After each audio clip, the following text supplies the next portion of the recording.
Autre secteur qui demande à être rassuré, le secteur du tourisme qui prend de plein fouet la crise du coronavirus. Nos confrères de BFM Télé estiment à 10 milliards d'euros les pertes pour le secteur. Le tourisme en France a baissé de 60% au mois de mars. Résultat, ce sont 50 000 emplois saisonniers qui ne seront pas pourvus.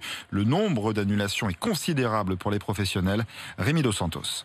Younes gère un hôtel dans le 11e arrondissement de Paris. D'ordinaire plein à cette période, son établissement est vide depuis le début du confinement. La perte est colossale. Les 2 dernières semaines de mars sont réduites à zéro. Donc facilement, on est à 80%, j'ai envie de dire, 70% de perte de chiffre d'affaires net sur le mois de mars. À Palavas-les-Flots, dans l'Hérault, les bords de Méditerranée sont également déserts. Le mois d'avril, qui représente 15% du chiffre d'affaires, est d'ores et déjà perdu. Mais l'été est également menacé, selon Pascal Théron, gérant d'une agence immobilière spécialisée dans les locations. C'est aussi une période où habituellement on enregistre des demandes pour l'été. Il y a un arrêt quasi complet des demandes de réservation. Selon des premières estimations, la crise sanitaire va faire perdre 10 milliards d'euros au secteur du tourisme, un manque important que même une période estivale réussie ne pourrait compenser. Stéphane Rossignol, maire de la Grande Motte, dans l'Hérault.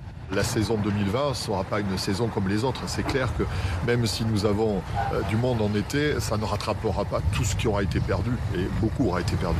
Cette crise ne touchera pas uniquement les boutiques ou les restaurants. 50 000 emplois saisonniers seront annulés ou différés en raison de la pandémie. Un mot du bilan aux États-Unis qui grimpe de manière constante.